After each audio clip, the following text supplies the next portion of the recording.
বাংলাদেশের পরিস্থিতি চেঞ্জ হয়েছে। আমি বাউফল এই কথাটা আগেও বলেছিলাম। আজকে কারওয়ান বাজারে সাদাবাজদের বিরুদ্ধে ব্যবসায়ীরা এক হয়ে এমন ধোলাই দেশে, আমার মনে হয় গোটা বাংলাদেশে সাদাবাজদের শিক্ষা হয়ে যাওয়ার কথা। আমি এই কথাটাই বলেছিলাম যে খালি কথায় কথায় ওসিরে ফোন দিয়েন না, কথায় কথায় খালি মাসুদ ভাইরা, ইসাক সাহেবকে, কাশেম ভাইকে ফোন দিয়েন না, নিজেরা প্রতিরোধ গড়ে তোলেন। দেখবেন এই সমস্ত সন্ত্রাস, এই সমস্ত চাঁদাবাজ, এই সমস্ত মাদক কারবারীরা লেজ গুটিয়ে পালাতে বাধ্য হবে। আসসালামু আলাইকুম ওয়া রাহমাতুল্লাহি ওয়া বারাকাতুহু। বিএনপির বাউফল উপজেলা বাংলাদেশ জাতীয়তাবাদী দলের তিনি সদস্য ছিলেন এবং নাজিরপুর ইউনিয়নে তিনি দায়িত্ব পালন করেছেন, সেখানকার আহ্বায়ক ছিলেন।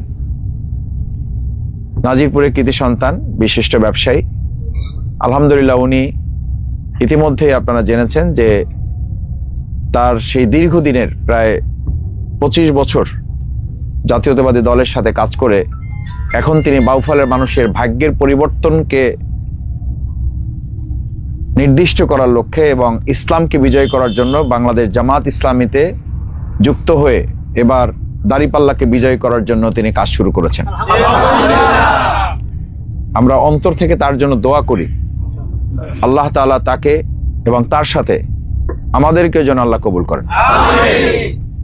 আপনারা আজকে ইতিমধ্যে আরো শুনেছেন, বাউফল বাংলাদেশ জাতীয়তাবাদী দলের প্রতিষ্ঠাতা, অত্যন্ত পরিচিত মানুষ, বাউফলের স্বনামধন্য ব্যক্তিত্ব জনাব শাহজাদা মিয়ার, মরহুম শাহজাদা মিয়ার ছেলে, ছোট ছেলে, বাউফল ইউনিয়নের বর্তমান সেক্রেটারি, আমাদের সাথে ইতিমধ্যে তিনিও ইসলামের বিজয়ের জন্য, দাঁড়িপাল্লার বিজয়ের জন্য আজকে তিনি বাংলাদেশ জামাত ইসলামীতে যোগ দিয়েছেন।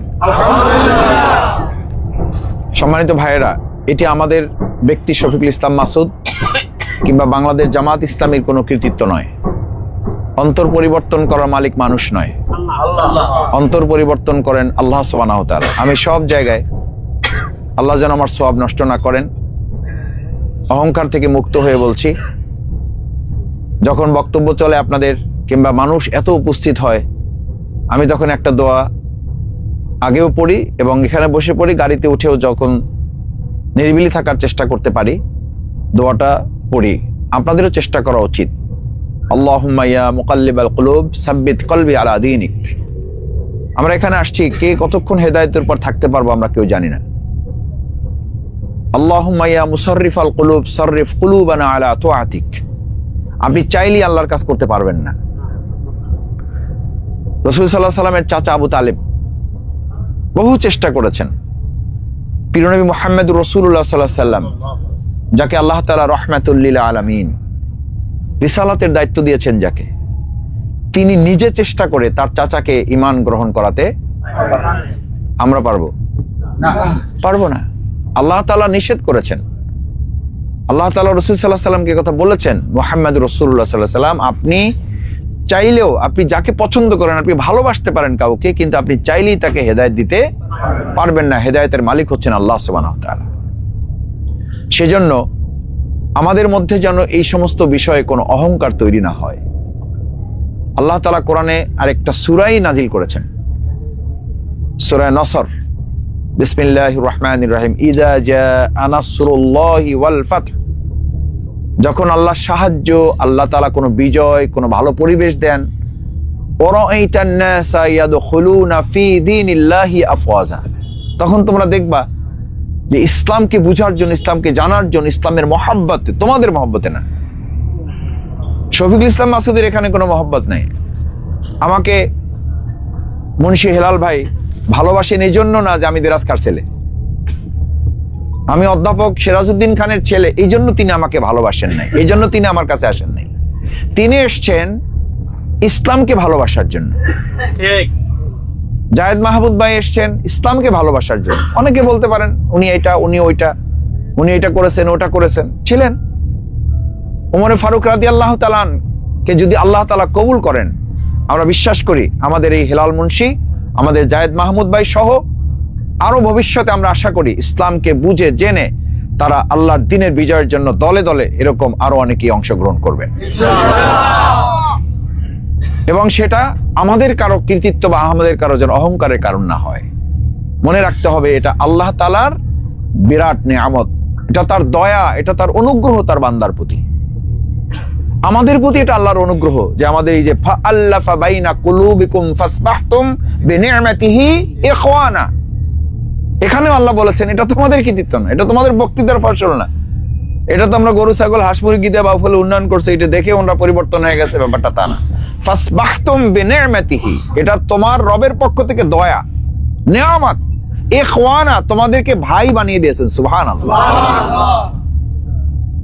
অনেকে বলেন ভাই জামাতে যোগ দিলে মামলা শেষ হবে, ভাই জামাতে যোগ দিলে নিরাপত্তা দিতে পারবেন, ভাই জামাতে যোগ দিলে কি এটা হবে ওইটা হবে। আমি সবাইকে একটা কথা বলি, জামাতে যোগ দিলে শফিকুল ইসলাম মাসুদ কাউকে নিরাপত্তার মালিকানা তার হাতে নাই। এবং এটা মনে করে কেউ জামাত ইসলামে আসেন, আমি তার প্রতি শ্রদ্ধা রেখে বলছি, এটা কেউ মনে করে জামাত ইসলামীতে আসেন না। কারণ তিনি এটা ভালো করে জানেন আল্লাহ তাআলা মুহাম্মদুর রাসূলুল্লাহ সাল্লাল্লাহু আলাইহি সাল্লামকে পর্যন্ত এ ব্যাপারে সতর্ক করেছেন, কুল ইন্নী লা আমলিকু লাকুম দাররা ওয়ালা রশাদা। মুহাম্মদ সাল্লাল্লাহু আলাইহি সাল্লাম তোমাকে কেউ এসে যখন বলে ঈমান আনবো কিন্তু শর্ত হলো আমার ব্যবসা বাড়াই দিতে হবে, ঈমান আনবো শর্ত হলো আমার নিরাপত্তা দিতে হবে, ঈমান আনবো কিন্তু আমার শর্ত হলো আমাকে এইটা ওইটা করে দিতে হবে। আল্লাহ তাআলা মুহাম্মদুর রাসূলুল্লাহ সাল্লাল্লাহু আলাইহি সাল্লামকে জানাই দিলেন, ইন্নী লা আমলিকু লাকুম দাররা ওয়ালা রশাদা। মুহাম্মদ সাল্লাল্লাহু আলাইহি সাল্লাম তুমি পরিষ্কার করে জানাই দাও তাদেরকে, আমি তো তোমাদের দূরের কথা, আমি আমার নিজেরই কোনো ক্ষতিও করতে পারি না, আমার কোনো উপকারও করতে পারি না। সুবহানাল্লাহ। মুহাম্মদ রাসূলুল্লাহ সাল্লাল্লাহু আলাইহি সাল্লাম পারেন না, আমরা পারবো না। হেলাল মুন্সি ভাই শেল্টার দিতে পারবেন কেউ? শেল্টার যে দেওয়ার কথা বলেন দেখা যায় কয়দিন পরে নিজেই জেলখানায়। আমার নিজের দেখা আছে, আমার সাথে একজন শীর্ষ সন্ত্রাসী থাকতেন আমার পাশের রুমে, আমার নিজের চোখে দেখা অভিজ্ঞতা থেকে বলছি, শীর্ষ সন্ত্রাসী মানে জেলখানায় বসে সমানে ফোন ব্যবহার করতেন, রান্না করতেন, খাইতেন, ঘুরতেন, মানে ওটা জেল না, ওটা ছিল তার জন্য আরেকটা বাসার মতো, বাসাও ফেল, ওটা বাসাও ফেল ছিল। তার জামিন হয়ে গেল, আমাদেরকে খুব পছন্দ করতেন, আমরাও ভালোবাসতেন, ওখানে তো সবাই ভালো থাকে, নামাজ পড়ে, সবাই কিছু করে। সাক্ষাৎ আসছে জেল গেটে, সাক্ষাৎ থেকে আইসেই খুব হাসি মুখে কোলাকুলি করতে, আমি বললাম এই ঘটনা কি? মাসুদ ভাই দোয়া করবেন, জামিন হয়ে গেছে, কাউরে বলার দরকার নাই, কালকে বের হয়ে যাব। বের হয়ে গেছে, যারা তাকে বের করছে বলছে মাসুদ ভাই অনেক ছেলে পেলে চেষ্টা করছে আমাকে, তারা খুব অনিরাপত্তায় ভুগতেছে, আমি বের হইলে ছেলেগুলো একটু ভালো থাকবে, তারাই খরচপাতি করে আমাকে বের করছে। দেখেন একেবারে আমার জীবন থেকে দেখা বলছি, বের হয়ে গেছে, দুপুর 12টায় বের হয়েছে, 3টার সময় আমরা খবর পাইছি সে ক্রস ফায়ারে মারা গেছে। অর্থাৎ পরে আমরা জানলাম যে প্রশাসনী কায়দা করে কৌশল করে তারে বের করছে, বের করে ওই বাড়ি পৌঁছতে পারে নাই। তাহলে সে নিরাপত্তা দেওয়ার জন্য বের হয়েছিল, আর তারই নিরাপত্তাহীন হয়ে আল্লাহ তাকে দুনিয়া থেকে, ভাই এটা কি শুধু একটা ঘটনা? ভাই আমরা তখন জেলখানে আলোচনা করছিলাম যে আহারে দুনিয়া, এ যদি জানতো যে বের হওয়ার 2 ঘন্টা 3 ঘন্টার মধ্যে সে মারা যাবে, তাহলে সে আল্লাহর কাছে বলতো, আল্লাহ জীবনে আমি আর জেল থেকে যেন বের না হই। তাহলে কোথায় আপনার কল্যাণ, কিসে আপনার ভালো, এটাকে আপনি বুঝবেন, আমি বুঝবো না, আল্লাহ জানেন, আল্লাহ জানেন। সেই জন্য আজকের এই অফিস উদ্বোধন, এই অফিসটা আমাদের নিজেদের দলীয় কোনো কার্যালয় না, এটা হচ্ছে এই পৌরসভার সমস্ত মানুষের বিপদ আপদ দুঃখ দুর্দশা দূরীকরণের এটা একটা স্থান।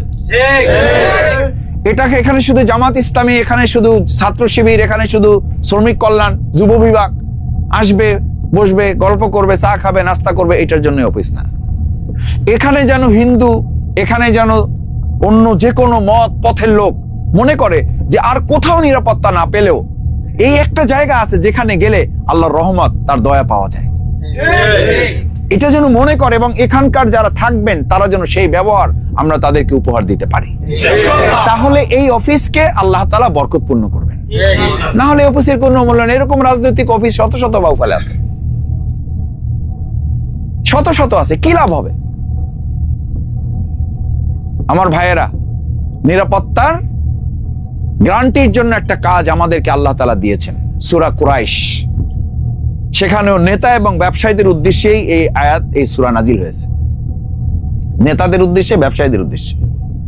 ফালিয়াবুদু রাব্বা হাযাল বাইত, শর্ত হচ্ছে তোমরা যদি আল্লাহর ঘর এখানে গোলামি করো, আল্লাহর দাসত্ব করো, ফালিয়াবুদু গোলামি করো, রব্বা হাযাল বাইত তোমার রবের এই ঘর, মানে কাবার ঘরের কথা বোঝানো হয়েছে। ঘরের যদি তোমরা গোলামি করো, আল্লাযী আতআমাহুম মিন জু, আমি তোমাদের ক্ষুধা নিবারণের ব্যবস্থা করে দেব। সুবহানাল্লাহ। ক্ষুধা নিবারণের কথা মুফাসসির কিরামগণ বলেন, ক্ষুধা বা রিজিক শুধুমাত্র খাবার না, ক্ষুধা হলো আপনার যে কোনো প্রয়োজনের মধ্যে আতআমাহুম, এর মধ্যে সব আছে। নিয়ামত, যত নিয়ামত, আপনার সুস্থতা, আপনার সন্তান, নেক সন্তান, আপনার দুনিয়ার ব্যবসা বাণিজ্য, চাকরি, সেখানে স্যালারি, সেখানে বোনাস, এই সব এর মধ্যে। ফালিয়াবুদু রাব্বা হাযাল বাইত, যদি আল্লাহর ঘরের দাসত্ব করা মানে আল্লাহর দাসত্ব যদি তোমরা যদি আল্লাহর গোলামি করো, আল্লাহর কথা যদি তোমরা শোনো, ফালিয়াবুদু রাব্বা হাযাল বাইত আল্লাযী আতআমাহুম মিন জু, আমি তোমাদের ক্ষুধা নিবারণের ব্যবস্থা করে দেব, রিজিকের ব্যবস্থা করে দেব। সুবহানাল্লাহ। শর্ত একটা, উপকার দুইটা। ওয়া আমানাহুম মিন খাউফ, আলোচনা একটু আগে হয়েছে, লম্বা করব না। ভোট আমার, রক্ষা করার দায়িত্ব আপনার। ভোট আমার, রক্ষা করার দায়িত্ব আপনার। আমারে প্রায় কানে কানে সবাই কয় মাসুদ ভাই ভোট দেবো, খালি একটু রক্ষা করেন। আমি বললাম চাচা আমি এটা পারবো না। ঘর আপনার, টাকা আপনার, জমি আপনার, ফসল আপনার, আমারও যদি দায়িত্ব দিয়ে দেন তা আমি কি এটা পারবো? দেখেন বাংলাদেশে কিন্তু পরিস্থিতি পরিবর্তন হয়েছে।